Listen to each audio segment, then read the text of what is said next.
Hi, I'm Dan, and if you're new to homebrewing, so am I. Welcome to my adventures in homebrewing. Hey everybody, it's Dan. It's that time once more to go around the world one more time and have a beer or two along the way. Thanks a lot for coming out this week and joining me. I hope you enjoyed last week's episode with me talking about the possibility of building a new brewery inside of my garage that I'll be going to in my new house that I'll be hopefully someday soon once this place sells. So we're gonna hold on to that really send good vibes, because I need my house to sell so I can move into my new one so I can build this thing. So yeah, so we had a lot of cool stuff, and to everybody who's been leaving pictures of your setups, of your home breweries and things like that on Facebook and also on Instagram, who are following me, guys, thanks a lot. I greatly appreciate it. Excuse me. And you've given me more than enough ideas to torture my wife with, so thank you so much, guys. And also to the gentleman, Bill, I'll be reaching out to you soon enough to possibly have you on the show. So this week I'm returning the favor, or not with favor, but I'm being blessed with his presence. I've got Andrew. I got Andrew Saunders on the line with us today. And we're going to be talking about his podcast, the Homebrew Pub, and also what he's got going on as a home brewer and things like that. So stay tuned, hang around, and we'll be right back after we hear from the sponsors of Escarpment Lab. Hey, it's Dan here one more time, and I'm happy to say that we are now, or should I say my podcast is now sponsored by Escarpment Laboratories. Yeast production for the fermentation of the exceptional craft beer. Whether your kit is on the stovetop or in a commercial brew house, wholesale yeast and quality control for the profitable pro brewer. Community engagement and education for the discerning home brewery. If you are a craft brewer and you love using quality yeast, then you really do need to check out Escarpment Laboratories. Dan here one more time to say thank you to the great people over at Brewer's Friend for the fantastic offer they have just given us. For all the new users of Brewer's Friend, for their first year, you're going to receive 15% off. That's 50% savings on this great piece of software. And what is Brewer's Friend? Well, Brewer's Friend is a complete recipe designer, brew day planner, and journal. The details make the difference between an average batch of homebrew and a truly excellent brew that is repeatable. Brewer's Friend automates the details, guides you through the brewing process, and saves all the data. And how do you get all this fun stuff? Well, once you go in and you sign in and you go to sign up for Brewer's Friend, and to get that 15% savings, you need to use the promo code podcast. That's all you got to do. When you sign up, type in podcast for the promo code and you will get 15% off. Again, thank you to the great people at Brewer's Friend for this, and I'll see you on the other side. The BrewTubers online store has everything you need for your brewing apparel and gift idea needs, with a growing selection of colors and sizes for hoodies, t-shirts, and caps. Stickers and magnets? Got 'em. Can holders and coffee mugs? We've got those too. Be the boss of your neighborhood and the envy of brewers everywhere when you flash that beautiful BrewTubers logo at your next local brewing competition. Want everyone to know you're a part of the Brew World Order? Strike a Superman pose with that BWO logo on your chest and make them all take notice. And if you haven't already, get over to our website at www.brewtubers.com and become a member. Then, just mosey yourself over to that BrewTuber store tab, click on it, and open the door to show the world you are a proud BrewTuber. Brew, record, post, repeat. And we're back. So so this week we're going to be talking with Andrew from the Homebrew Pub podcast. I'm having one of those brain fart moments, man. I'm sorry. Okay. So about a week ago, I was on Andrew's show, and we hit it off. We're having a great time talking beers and things like that. So this week it's his turn to be on my podcast and talk beer and podcast and whatnot. So Andrew, thanks a lot for being on the show, brother. Thank you. And again, thank you for visiting the pub last week. Oh, I had a great time, man. I had an absolute blast. it was awesome. And that episode, I don't know when you're planning on releasing this episode, but on the date we're recording, you are next in line. Nice. I like that.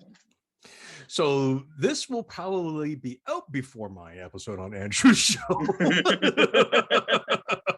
So after you guys hear this, go to his, listen to what we talk about, then come back, listen to the show again, and you'll kind of get up to speed of what's going on.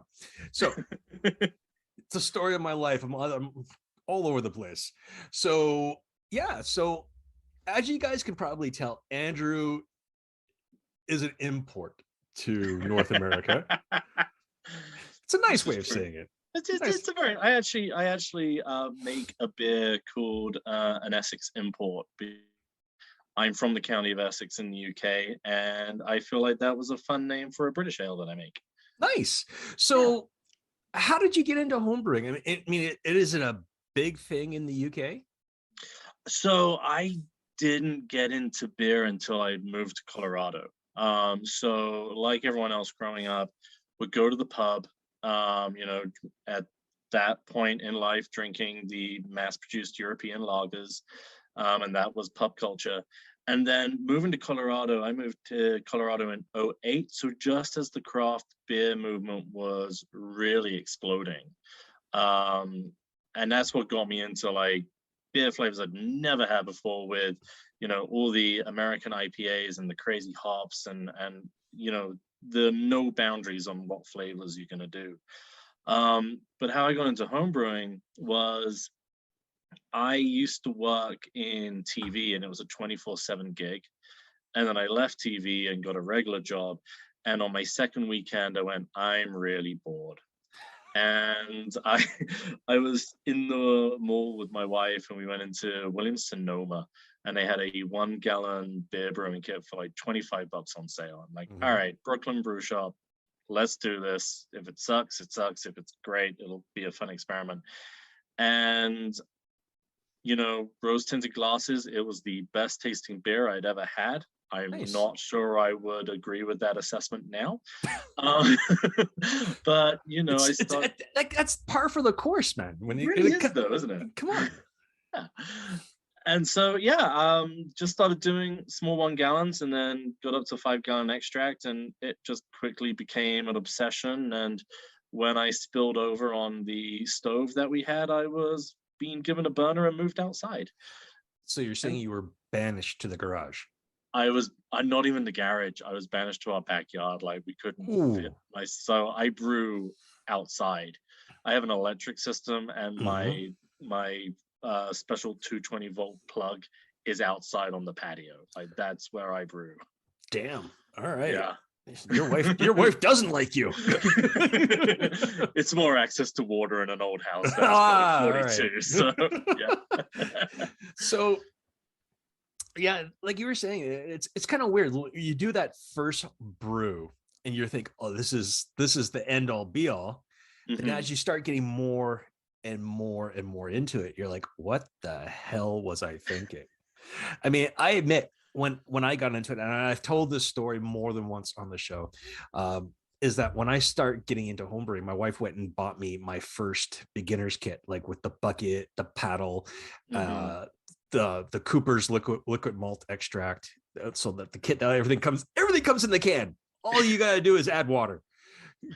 So, and I did that. I followed the directions the best I could. I boiled it. I swamp cooled it. So basically, swamp cooling is you put it in your sink, then you cold water and ice all the way around it to try and bring the temperature down as fast as you can and as gently as you can, if you can. And then from there, it was just, you add the yeast, and I didn't have a lid or an airlock for it. So I'm like, what's the harm? Got out the old saran wrap over the top, bungee cords around it. Oh God. And I'm like, perfect. Nothing's going to get out of this. And I think I told you that I had my son at the time, who was like just learning to walk, fingers getting into it through the plastic, my dog poking his face in through the plastic. Then I was like, why is it growing mushrooms? So it was like, all right, we're not gonna drink that, and down it went. Tried it again, and I was like, yeah, okay, it's drinkable. Gave some to friends, and they're like, oh my god, get rid of this now. I'm like, okay. So that's how I started. I mean, Yeah. are you doing like all grain now, or are you still doing like? Sorry, I was gonna say, yeah, no, so been brewing for about 10 years, so I will occasionally use extract to bump up the gravity of a beer. But generally I just do all grain. I've been doing that for probably, I got into all grain about 2 years into brewing. It scared me for a long time because it was like, oh, just with the syrups and the kits, I can't go wrong. And I mean, you can. Yeah. But no, it's going to all grain, and I think there's absolutely room for extract, and that's a great way to like get a quick brew day out, and you can make fantastic beers with it. But there's something about, for me, doing all grain, just you feel like you have a bit more control, I think. Yeah, absolutely. I mean, I find with all grain, there's a little bit more flexibility. So if you're low on one, you can adjust with something else. I mean, yeah, you'll adjust other color, flavor, or maybe alcohol content. That's fine, because you're taking notes to know what you did, so you can keep track of everything. So like if it turns out great, you can reproduce it. Yeah. If it's not, well, you know what not to do. But you can't do that with LME, because once it's there, that's it. That's it. You just gotta add the water, boil the crap out of it, and then hope to God it works. Yeah. But I mean, that presents its own challenges as well, because I think there's a lot of people who think LME and DME have a certain taste to it. And so then what do you do to your beers to, try and not mask it, but at least have it playing in a set of flavors? Hammer it with hops. Yes. Hammer with hops and adjuncts. I am a big adjunct guy. Oh no. Reinheit's kebab be damned. Well, I tend to go along that philosophy as well, because when we heard on your show with some of the crazy things I've got going. I mean, I don't add in like rice or corn. Only time I add rice or corn is if it's a corn would be if I'm doing a Mexican cerveza or Mexican lager. That's it. That's the only time I add any of that stuff. Other than that, it's, if I'm saying it's say like a cucumber wheat beer, it's a proper wheat beer, but I'll put real cucumber in it and ferment it out. And that's me though. I mean, I always feel that at least some of the more popular craft breweries now, as they get more popular and things like that, they tend to think, okay, this beer is really popular. What can we do to get it reproduced quickly, similar, with less effort? And that's when they start throwing in the adjuncts and things like that. And sometimes it works, and other times just like, what did you do to the beer? It's crap now. Yeah. Well, and it's, so I mean, when I'm talking adjuncts, I mean, I'm not talking necessarily throwing like the syrups in there. It is the cucumber. I mean, I wouldn't do cucumbers because I don't eat them, but it is like the cucumbers, the teas and everything. Yeah. But I agree with you, because I forget what the brewery was, but they made those like fruit beers that they then had to like put out into the world, be like, yeah, get them close to freezing, or don't open them because they'll explode. And I've made fruit beers with real fruit, and not a great thing to do. I learned the hard way when bottle conditioning. It's all about learning, but and you can do it. I mean, I had some successes doing it, but then there are other times where they weren't bottle bombs, but they were so carbonated. Yeah. Like even Coca-Cola was going settle down now. Wow. And you couldn't really taste anything because all you got were the bubbles on your tongue. So were you using priming sugar, or are you doing so much table sugar per bottle? I was probably, back then, I think I was using priming sugar. It was either that or DME. Okay. Because I mean, I will admit there are some beers that I still bottle condition. Like I have a cherry lambic that I Yeah. bottle condition, but I use the Cooper's carb drops, Mm, and I've never had a bottle bomb with those. And the yeah. beers turn out perfectly carbonated each time. Yeah. So I mean, that was a big learning curve for me because I know when I first started doing it, uh, I wasn't using priming sugar. I was using straight up table sugar, Yeah. like a teaspoon per bottle. So here I am with a measuring spoon going, okay, wait a minute, you didn't go in all the way. Sweep that little bit in there, and Yeah. then I mean, come on. I mean, I admit I had bottle bombs where some like you, as soon as you open the top, it hit the ceiling, Yeah. or I rolled the dice on this, and I actually bottle conditioned inside of a growler. Ooh, I rolled I the dice. have done that as well. Yeah, Yeah. I rolled the dice. So as I was doing this, I put them inside. I had 2 or 3 growlers. I put them inside of a bucket. Then I put the lid on. Then I put a those like enamel black canning pots you can get. Yeah. So I filled that with water, set that on top of the lid. Yeah. Should anything go boom, it was contained. I was gonna say, did it go boom? No, it didn't. Oh, nice. It didn't. I think it's because I left enough headspace Yeah. that I had somewhere to go. And Mhm. then, yeah, it worked out. I mean, I was impressed. Very nice.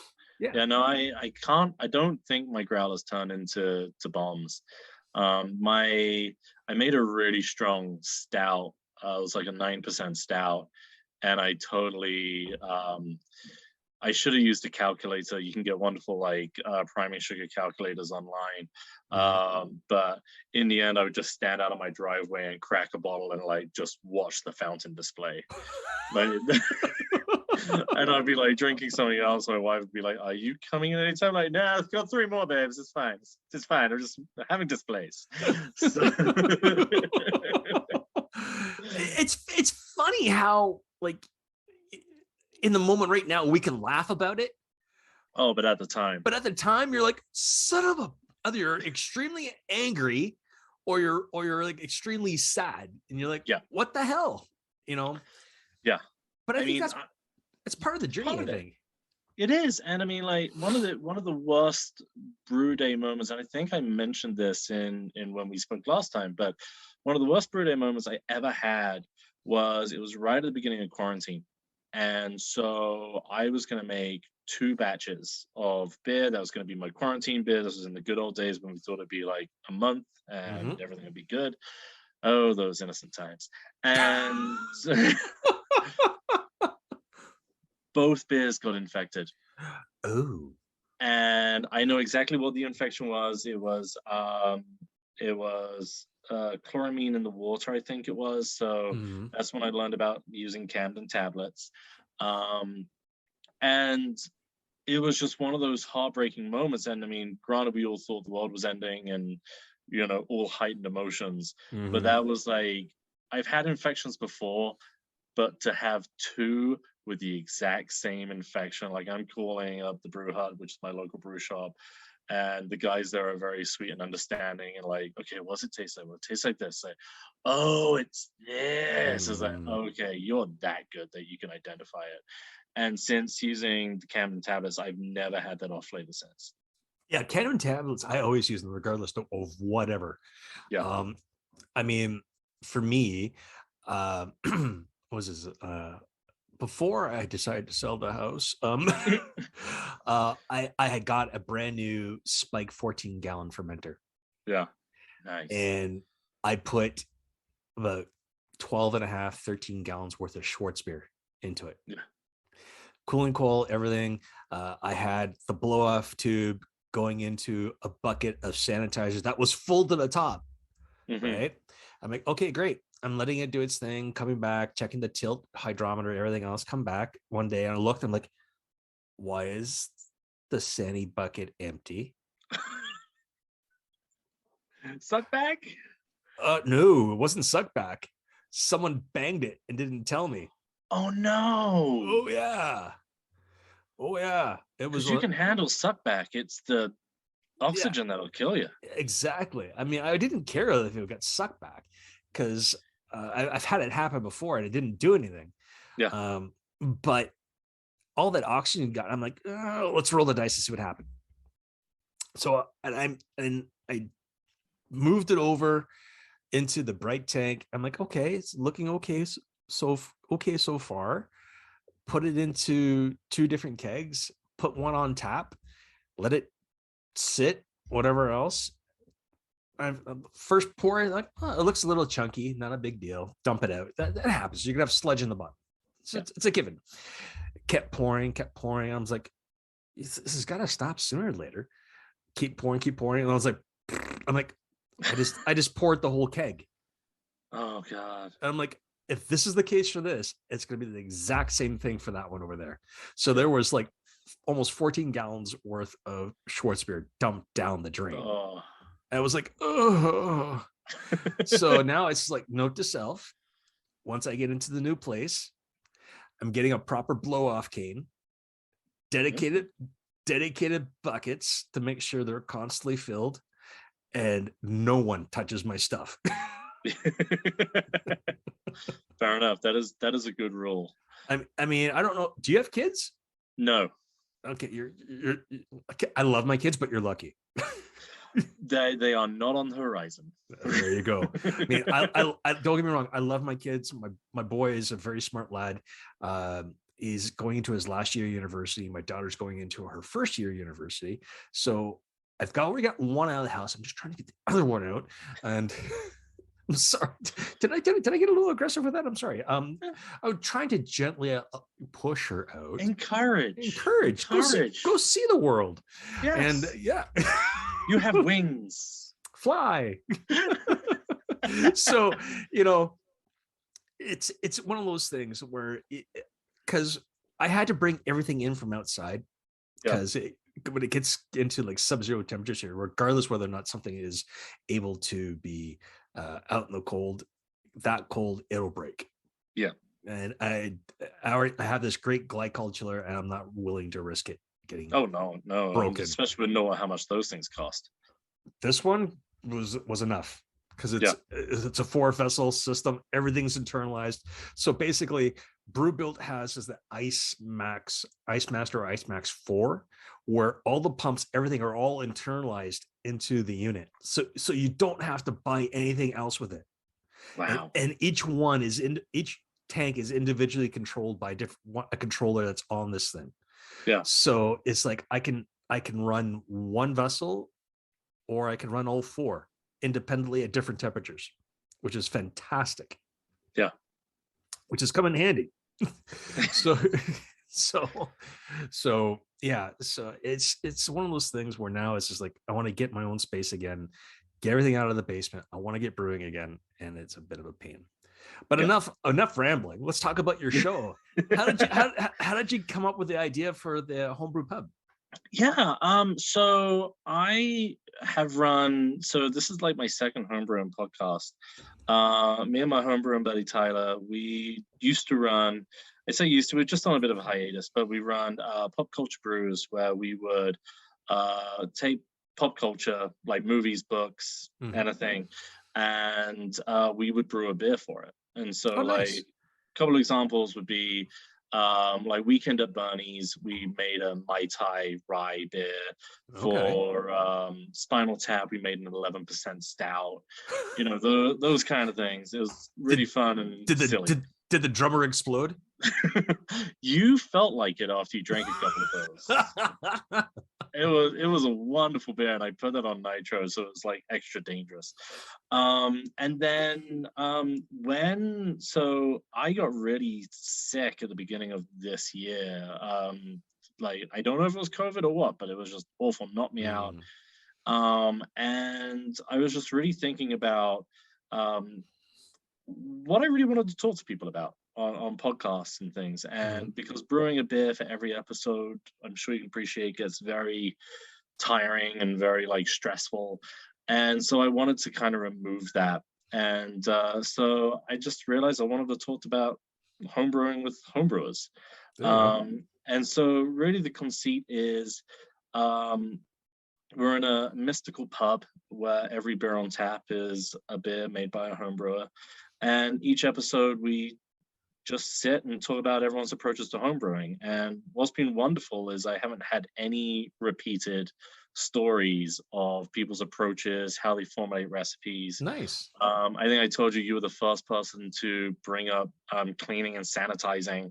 The common through thread is a lot of people don't like hazy New England IPAs. I have one defender. I wonder why. And then we just talk about the beer that they're adding to the tap list. So we've had some really great beers added. Julia Haas of the AHA, I want to say, added Cherry Chica Stout, which she just put out on the AHA. I saw that. It looks good. It looks really good. Speaking of extract beers, I was surprised when I saw it as extract. And we also talk about the worst beer you've ever brewed, because I think that's equally as important as your house beer. And then what I love to end the show on is like, what would be your perfect brew pub? Like, what would it be called? What would the vibe be? And yeah, it's just really, it's a really informal, kind of like this, but just like a very informal chat about homebrewing. All right, so we're gonna take a riff on your show. Okay. So tell us about your ideal pub, if you could make it. The beer that you've screwed up on. The beer that you really love to make and make repeatedly. Okay. And any potential crazy projects coming down the line. Okay. Oh, we're going in reverse. I like that. So my brew pub would be a brewery bookshop. Oh, cool. It's one thing I've always wanted to open, is even if it wasn't a brewery, like I went the bottle shop route, but it would be a place where people could come, sit, read, chat, have a beer, have a coffee. I'd want it to feel like a cross between like a bar and a pub, without necessarily the focus being you've got to come and have a beer there. I would like you to, but if you just want to come and have a Coke and read, do that too. But weirdly, I'd probably call it Sleeping Fish, because that's the name of my home brewery, which is a Godfather reference of Luca Brasi Sleeps with the Sleeping Fishes. with the Fishes. Yeah, gotcha. So yeah, that, and we would have vinyl playing all day. There wouldn't be any screens in the place, because other than in the UK, other than big sporting events like the World Cup and the Major League Football, you don't really have screens in pubs.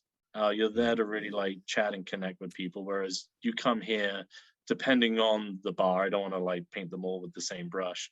You're just inundated with screens everywhere. So I like that idea of getting away from screens. Yeah.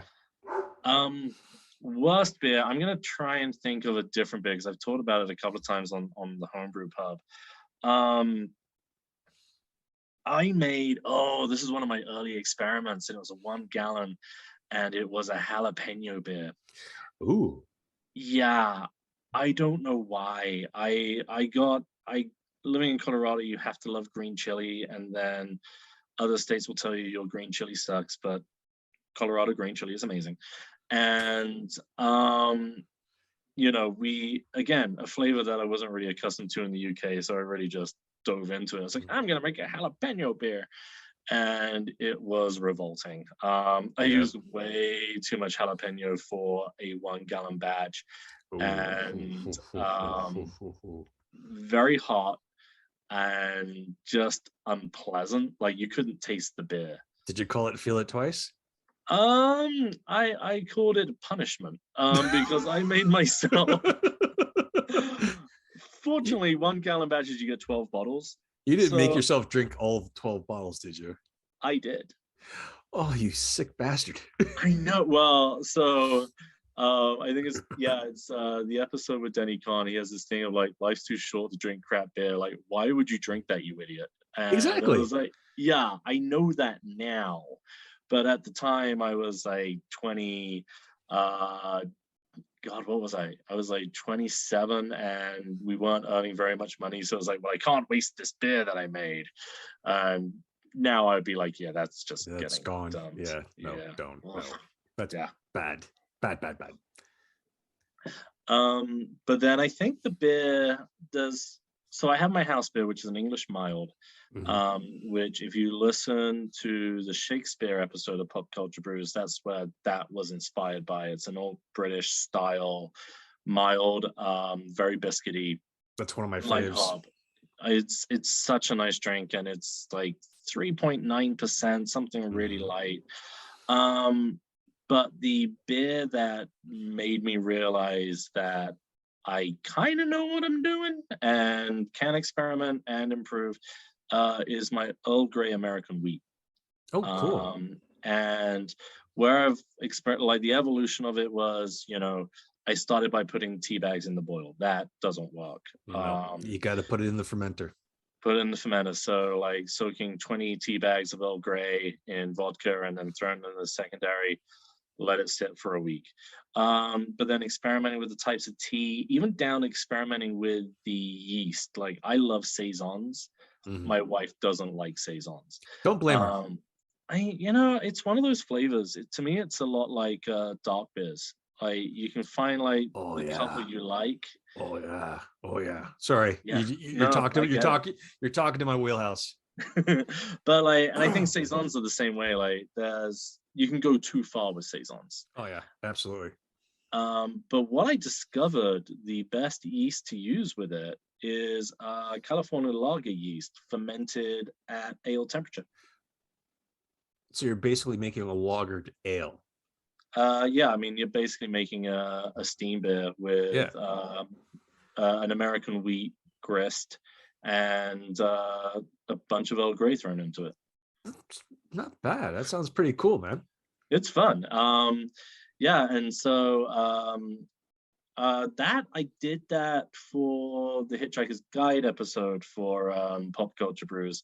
If anyone visits that podcast, there's like 60 plus recipes you can just steal from the show notes. Well, if you want to share that one, fire it over to me, and I'll put it up in the descriptions of this episode. That way, Perfect. people can go have a look and gander and see if they're brave enough to try it. Guys, I highly recommend you try it. I have no doubt it is a fantastic beer. Thank you. Yeah, it's the story behind that one was we were at a beer festival in Breckenridge, which if you've ever drunk at altitude, even from Denver, it hits you. Lord, yes. And we did the VIP pass, which meant you got 10-ounce pours, and we get the VIP tent. And in the VIP tent, Breckenridge Brewery had an Earl Grey beer. And I am led to understand that I just kept going back. And I don't know how many of those I had, but apparently I really, really enjoyed it. And and the next weekend I tried making it. Nice. But what's been really cool about that beer is I've had it featured in a local brew pub here. They put it on tap. Like we brewed up 20 gallons of it, I think, just for an evening. And that one's probably the one I'm most proud of. That sounds really cool, man. Thank you. Yeah, Yeah. and you can play with the tea as well. Like some people love twining. I use a local tea brand here, so it's like there's so much to experiment with that beer, and it stands up to a lot of punishment. Yeah. So for me, if I'm going to be adding stuff to it, I usually lean towards using fruit purees. Mm-hmm. So when I did my cherry lambic, I think I told you this. I think it required like almost 12 pounds of cherry puree. Oh God. So that was easy. About Yeah. $80 worth of puree right there. Mm-hmm. So on that, then I just transferred the beer on top of that and just let it do its thing. And it's such a deep red. It is redonkulous. Yeah. But it turned out so good. But it took like 4 yeasts to make it. That's crazy. Yeah. So when you're brewing with puree, because I've never actually brewed with puree. You're just like putting it in the bottom of the fermenter and racking beer on top of it. Yep. And is the beer fermented? No, beer's fermenting on top of it. Okay, so you're putting it into primary. Yeah. So how do you? I mean, is there a risk of infection there, or is it through the pureeing process? So when you get the puree, because they're already like, I was getting it from a company in Florida. I searched everywhere for this stuff until I finally found it a little closer. But there's a place in Florida. The company's called Aseptic, and you can buy it in small homebrew bags or buy the like large barrel. I didn't need a barrel. Didn't need a barrel. So they come hermetically sealed. So there's nothing getting inside that's already pasteurized, sanitized. Anything that's in it, it's already dead. So you can just pour it straight into your fermenter, rack on top of it, right out of the kettle if you want, and go from there. And then that's what I did with the lambic. But normally when I do things like, say, like my blueberry cream ale or whatever, I'll let it go for a week and then I'll add the puree into it and then let it do its thing. Okay. So, I mean, it works great. Do you have to account for extra troop? A little bit. I mean, when I did the lambic, just due to the fact how much puree I had to use, like the different sizes of demijohns you can get. I got the biggest one possible. So that was like, oh yeah, it's only 35 liters. I'm like, it's okay. That's what I need. And they're like, what? Just give it to me. Just give it to me. And they're like, what are you making? I'm making a lambic. I'm like, say no more. Yeah, we understand. So in goes the beer. And then I started off with a Belgian Saison yeast to start the fermentation. Let that go for a week. Then goes in then a Belgian sour yeast, lactobacillus, and then and this is taken about almost a month and a half to make this beer. And then down to the last 3 weeks, you put pediococcus in, and then you cap. It's for long-term souring. Oh, okay. You cap it like the airlock, and you just let it go until there's no more activity in that airlock. But holy crap, I thought I had a big enough vessel. It oozed through the top. Really? Oh yeah, it was nuts. Absolutely nuts. But it turned out really, really well. Yeah. I always love it when I see just all that crap coming through, like the blow off tube. It's like, that is some healthy ass yeast. So it's not my story. This is a story of the brewery I work at. We make a New England IPA called Shag and Wagon. Classic. It's fantastic. It's a riff on Dumb and Dumber, their van. Yeah. The dog van. So I won't say anymore. Mockingbird. There you go. And then we use a yeast from a company called Escarpment Labs, and the yeast is called Foggy London ale yeast. And I was telling you about this yeast too, that they'll rip through wort like a homebrew size, and within a day and a half, done. So crazy. When we first started making this beer with this yeast, we had like the 5-gallon bucket with the actual like the Sandy in it, the blow off tube going into it. It blew up and over the bucket, all over the floor. It was like, honestly, it was everywhere the next morning. It was brutal. But from that, we learned, okay, well, there's little things we need to do to make sure things don't go nuts. Yeah. And there was like this small minor adjustments, like one to how much you pitch and things like that. Because the guys were actually going, okay, we've got like this big ass, 5-gallon jug. In you go. Yeah. So you live and learn, and especially when you're just learning how to use your commercial brewery stuff. So yeah, you learn to take notes and things like that. But yeah, it was all over the floor. Like I was going in with a shovel, scooping up the trub. Oh my god! And putting into like buckets and dumping it down the storm drains. Yeah, it was crazy. It was brutal. And what's the name of the yeast you use? Foggy London. The manufacturer. Escarpment Laboratories. Oh, okay. I don't know if you can get them down in Colorado. I've not seen them. We have, obviously we get a lot of white labs. We get the Y yeast. Yeah. Couple of the local ones. I haven't seen them for a while, but Inland Island were here, and Yep. then Propagate. They're local. And Propagate are great because it's like double the amount of yeast per bottle. So one thing I don't understand is because do you know who Sarah Flora is? Yes. So Sarah put out a video a while ago when she was trying to, I think, replicate a beer called La Fin du Monde, which is a like a really nice beer from Montreal.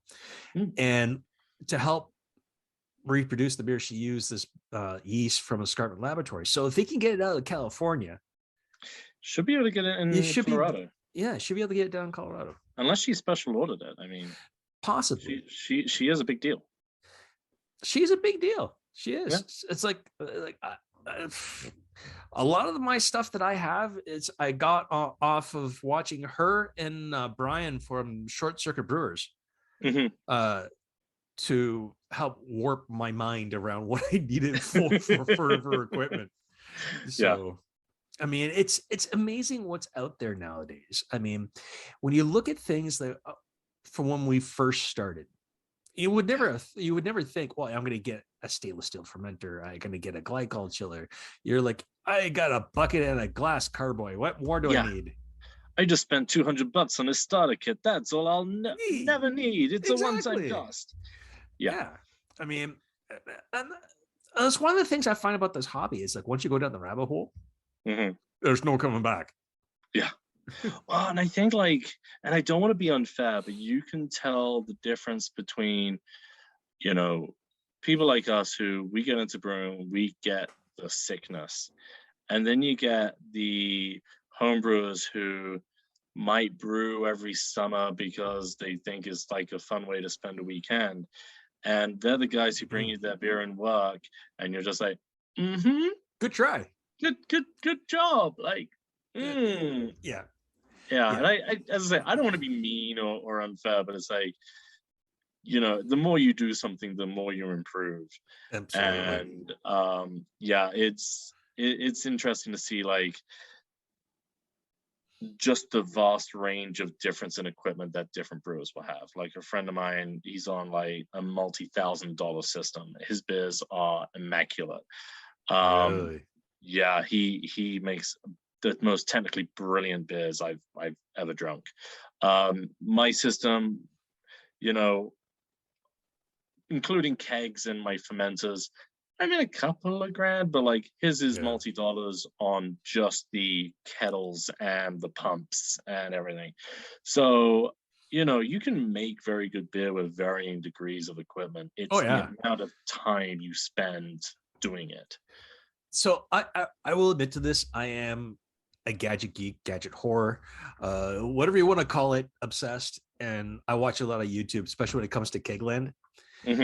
And Key from Keglong just released their nano system, three vessel nano system, and it's set up like an actual kind of like you would see in a brew house, where you've got a platform in between the vessels. So you've got the HLT, the mash, oh my god, and the boil kettle with the control panel, and I was like, damn. I'm thinking to myself, how much is that going to hurt the wallet? Yeah, but it's also like, how much beer are you drinking, and can you really drink that amount? Don't challenge me. Don't challenge me. Well, I mean, I will take that challenge. Oh, absolutely. My doctor has told me off for my liver more than once. But I mean, how many gallons is that brewing? So you're looking at roughly so you're looking at 100 barrels, what 113.2 liters per barrel, so 33 gallons. Yeah, I'm translating for us that don't do metric. You're from the UK, you should be doing metric. I know I should be doing metric, but I learned to brew here. It's no excuse. Yeah, I know. I'm a big disappointment to my family that I don't know metric.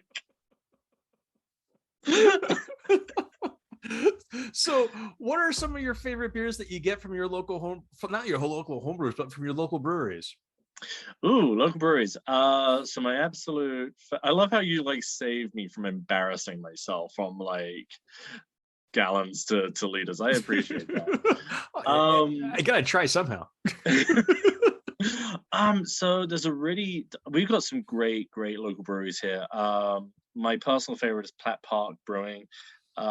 They make this Madagascar cream ale, which is a vanilla cream ale on nitro, Ooh. surprisingly strong, deceptively strong, because like you approach it like you're drinking like a Guinness or a Boddington's, which are low ABV. Mhm. This is just shy of 7, and you're like knocking it back. Nice.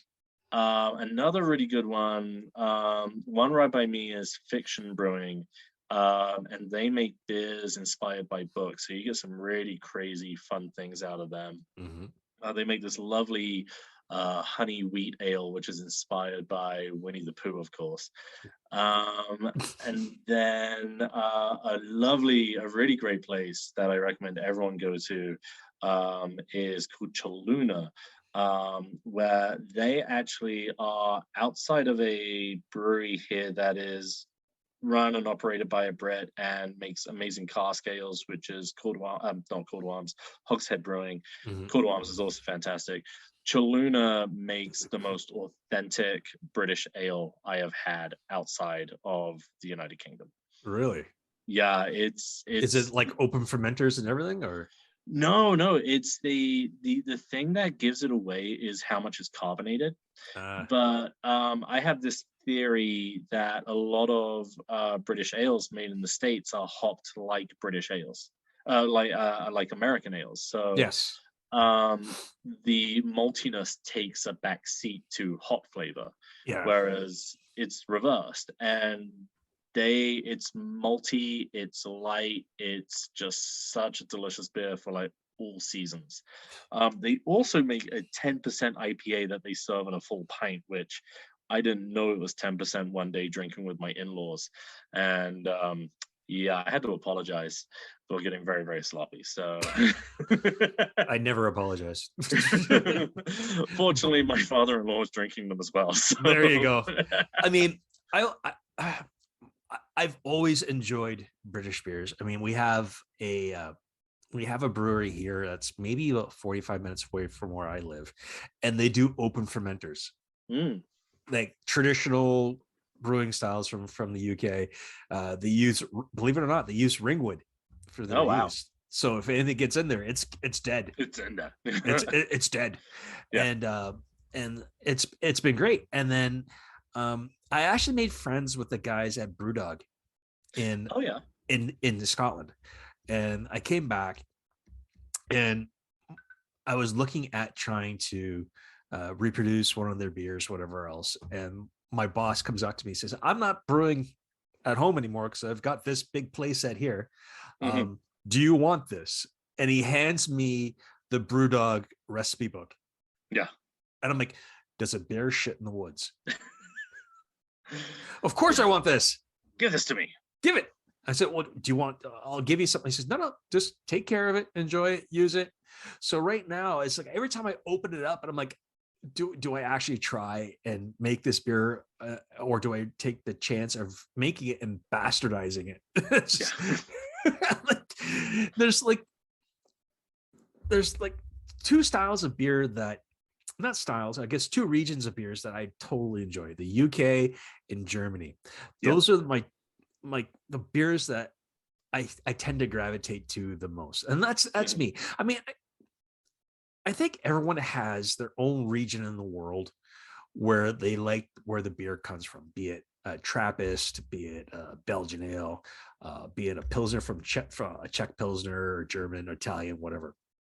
Everyone has that one beer, and I hope to God people aren't saying Coors Light and Budweiser and stuff like that, because then I just gotta say, just get a glass of water and get it over with. Yeah. I mean, yeah, they're technically perfect, but they're full of crap. Hmm. And Yeah.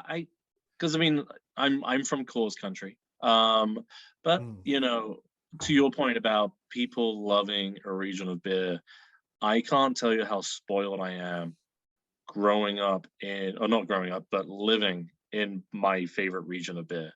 As much as I love like British ales and always want to have a good one on tap, and Germany, obviously, I am not the hophead I used to be, but I think as the beer industry in Colorado has grown, people have gotten braver. The lagers we're producing right now, which is obviously the big trend that is coming up. There's a brewery here called Upslope Brewing. I've heard of that. Yeah, that I want to say they're just outside of Boulder. Fantastic beers, but their lager is mine and my wife's favorite lager. And we got talking to one of the brewers there one day, and they were like, "Yeah, we always score really low in competitions with it." We're like, why did Budweiser win the lager at GABF and you didn't? He's like, "Because we're not to style. Like, it is a lager by definition, but it's not to style." And I love breweries breaking styles. That's partly why, because I didn't like a lot of lagers for a long time because my mind went back to Stella Artois and Grolsch and 1664, my childhood. And so drinking that one, and now a lot of breweries, there's one here, Cool to Arms, their lagers are phenomenal. Like, I will go through, I won't have their IPA, I'll drink all of their lagers. And we've got Bierstadt here that has a 5-minute pour pills, which is just phenomenal. And that's probably completely to style and contradicting what I'm saying, but like, that's the exception that proves the rule, that as all these breweries are breaking rules, tweaking, bastardizing, it's just such a great scene. Yeah. I mean, where I am at right now, we have roughly about between 45 and 50 craft breweries in our region. Yeah. And it's like phenomenal. Like, what do I feel like today? I feel like getting into some German beers, and I got 2 really great German brewers close by. And Nice. it's like, well, do I feel like going out the car? But yeah, let's go down and see the guys down at Ashton Brewing Company and pick up some ESB and everything else. I mean, whenever I go to the UK, or when I go visit my friends in Scotland, I should say. Well, you can say UK for Scotland. Okay. So when I go to, you can't say England for Scotland. No. They get upset. No. If you want to live, you don't say that. Yeah. So when I go to the UK and I see my friends down in Edinburgh or Ely or in St. Andrews, the beer I always tend to gravitate to is Belhaven's Best. I'm not sure I've had that. Do you remember a beer called Caledonian Best? Yes, I do. It's been rebranded as Belhaven's Best. Ah, okay. Because Belhaven bought Caledonian.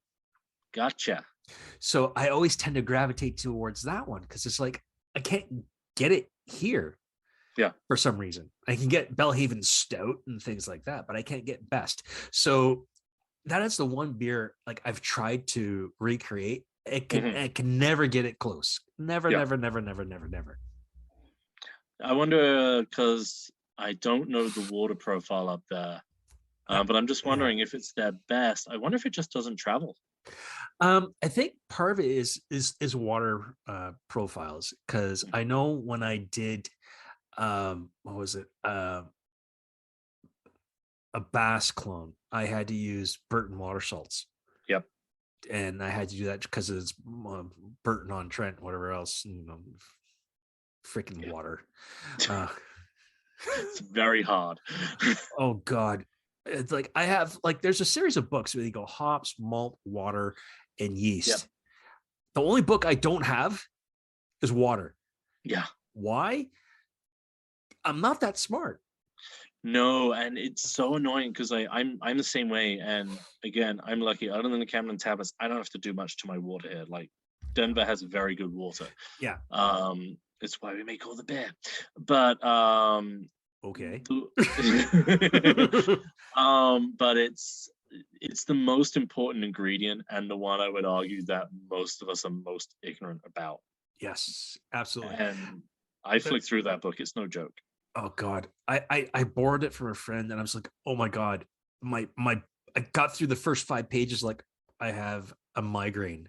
Yeah.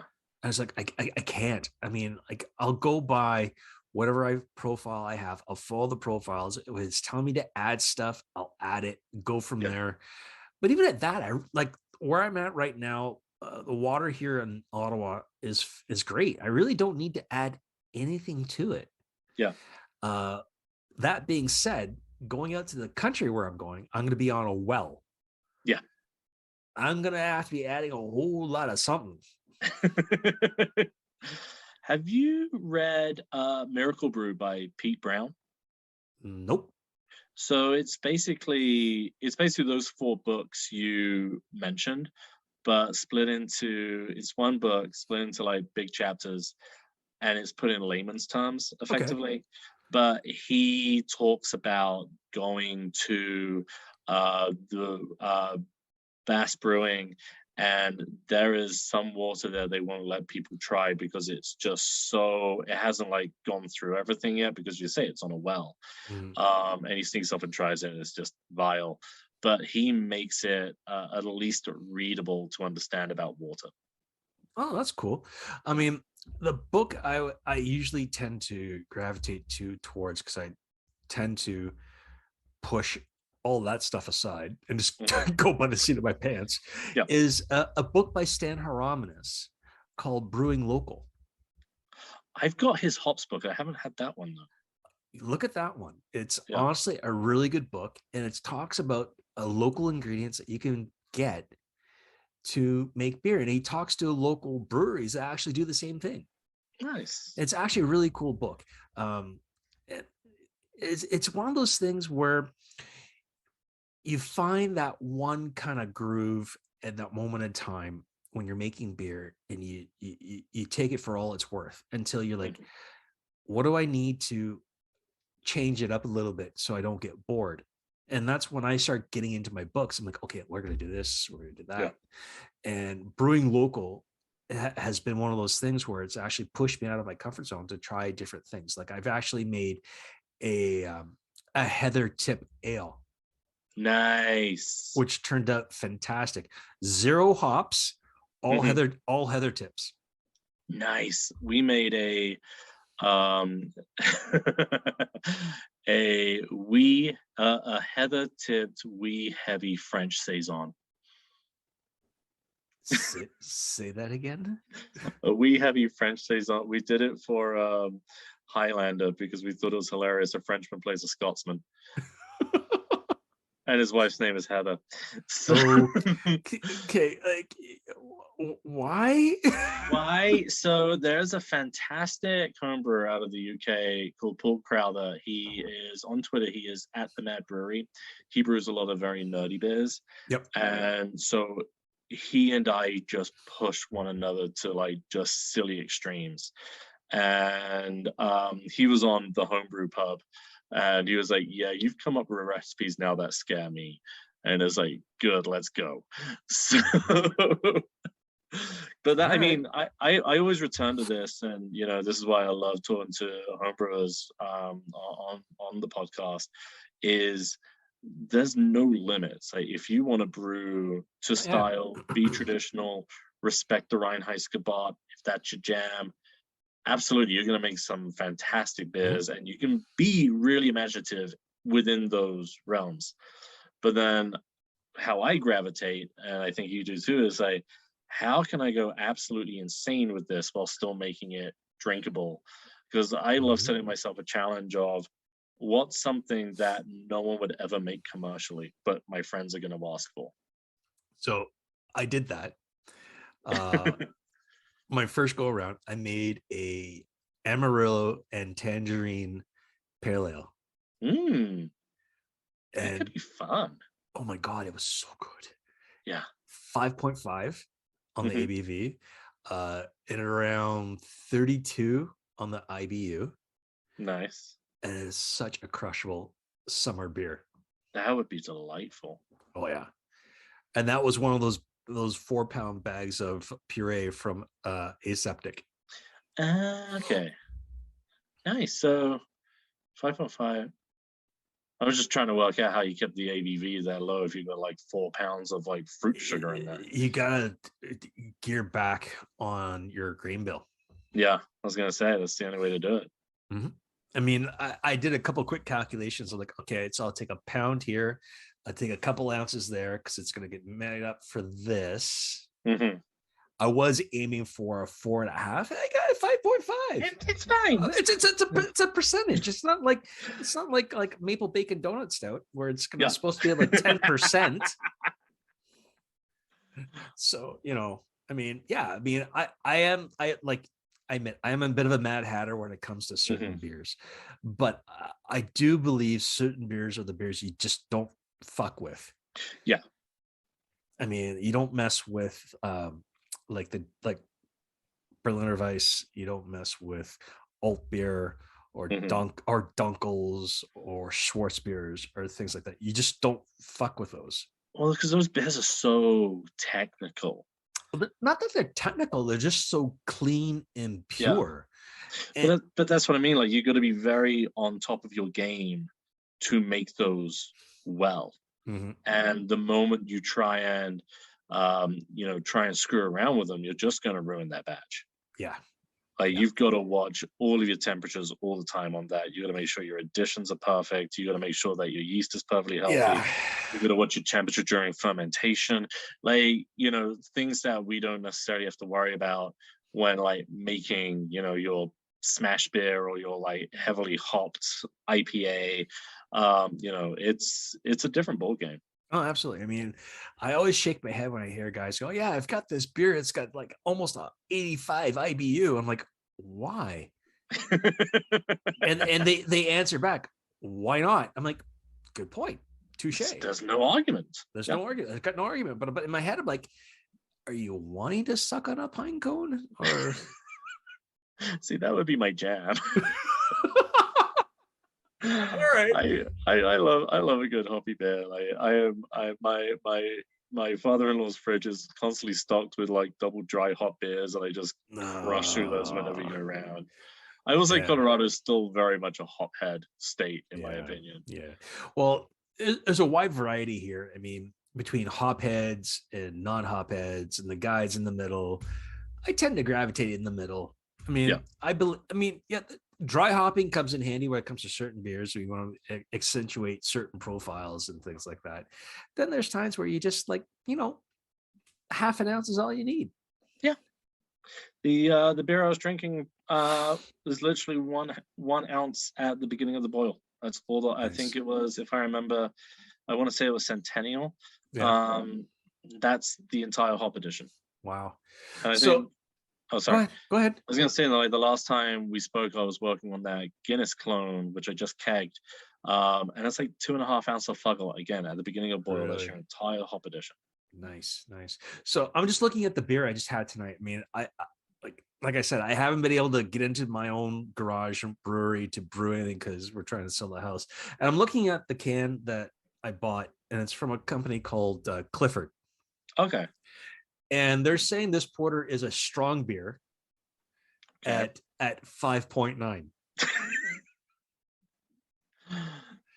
In my head, I'm like, that's any other generic beer you can get down the road. Yeah, that's not even average for Colorado right now. Yeah, I'm trying to see where was it brewed. Okay, it's Hamilton, Ontario. So Steeltown, yeah. Okay, yeah. It's Coors, Miller, and Budweiser Town. So there's a podcast that I shamelessly ripped off for the Homebrew Pub in the imaginary pub kind of vibe. It's called Moon Under the Water Pod, and it's two British comedians building the perfect fictional pub, and guests come in. But they talk about the beers they're drinking, and I have to laugh because mate, last night I went out and I had a beer that was a whopping 5%. I couldn't do another. I'm like, that's lunchtime beer. So, so there is still that divide between, two countries separated by language and ABV. Oh, yeah. Because, right now 7% is that's fine. That's average. That's not that strong. I mean, last time I went to the UK down into St. Andrews, I brought some homebrew with me to give to some friends, and they're like, "Oh yeah, what's the alcohol content?" Don't ask. Just drink it and don't drink drive. it. Just drink it and let me know what you think. Then I'll tell you. Yeah. And and I gave them like the small stubby bottles, like the 355s, and they're like, "Oh, this is great. This is great." I'm like, "Okay, great. Do you want another one?" Sure. So I had brought half a case with me in my golf bag. You're a good friend. Oh yeah. And they're like, "This is going down real easy." Okay, don't stand up. Why? You just crushed a 10% beer twice. They're like, what? Yeah. So a lot of my beer that I make tend to be a little bit on the heavy side when it comes to alcohol. Nice. But you're up in the Great White North. Like, you need that extra oomph of heat. Yeah. You need that warmth that comes from 10%. That's when I open a bottle of bourbon. I mean, come on. I'm trying. Yeah, I gotta say, I did go through a period of making a lot of big beers, but I've kind of swung the other way to like lower ABV because I like being able to have a few in an evening. Oh, absolutely. I totally agree with you. Still wake up. So I probably will make like this summer I'll probably make like 8+% IPA or something like that. But I think gone are my days of like 11% stouts and 13% barley wines, which are a lot of fun, but I don't drink them quick enough. Don't get me wrong. I love the big beers, and I'm trying to use my 5-gallon casks that I have as often as possible so they don't dry out. But yeah, I agree. There's only so many like 10% beers you can have. I mean, the Baltic Porter I made, my friends wiped me out of it, but 2 bottles that I kept on the side for me. Yeah. But I still have a boatload. I have maybe 12 bottles left of vanilla bourbon stout that I made. Oh, nice. And I made 10 gallons of that. Yeah. And I only have 12 bottles left because everybody else like, oh, can we have some? See, I'm terrible because I split a 33-gallon barrel with 2 friends, and so we split the batches. And I know they still got like a ton of the beer that we made from last year and the beer we made for like this past set of holidays. And I just give mine out. I'm like, you like bourbon barrel aged stuff? Here you go, have a bottle or 2. So they've still got like their collections, and I'm like, yeah, I'm nearly out. Can I grab a bottle from you? It's fine. Please. So. I'm like Indian giver. No. Sorry, no, that's totally politically incorrect to say that. I'm gonna get smacked for that later. And rightly so. Yeah, I should. No, there's got to be other terms for when you give a gift and you call it back. It's like whatever. I don't know, regifting. We'll say it's regifting. We'll call you a regifter. We'll call it a regifting. So what's the next big crazy project you got coming down the pipe? Next crazy project. I don't know. Really, just honestly focusing on the Homebrew Pub. And then the next couple of beers I'm brewing are lagers. I do a lot of pressure fermenting, so those isn't that great? It is so great. So yeah, it's that's really it. I've just spent, like, I just did the Guinness clone, which was literally adding soured wort back into fermented wort, which is like very scary. So I've just got that kegged. So we'll see how that turns out. But right now it's really just making sure I can reach out and talk to some really cool homebrewers and have people at the pub. Awesome. So send me your recipe for what we were talking about, and I'll put that in the description. Guys, if you get a chance, please go and listen to the Homebrew Pub podcast. You will not be disappointed. Andrew is a great guy. Honestly, the one I enjoyed the most was the one you did with Denny. Yeah. He's a great guy. He's hilarious. And if you can, reach out to Stan Hieronymus. He'll come on. Oh, really? Yeah. Okay, cool. I've had Stan on my show. Oh, nice. I'll do that. Reach out to Stan. He'll definitely be on. And cool, so guys, go check out Andrew's show. It's a great time. A lot of cool people on it. And come on back. I hope to have you back sometime. We can just do another riff and just shoot the shit like we're doing tonight, pretty much. Yeah, that'd be awesome. And then it was a good time. So, guys, thanks a lot for coming out for a beer or two and along the way. I'm Dan. He's Andrew. Hello. And we'll both see you on the other side. Thanks a lot, guys. Cheers.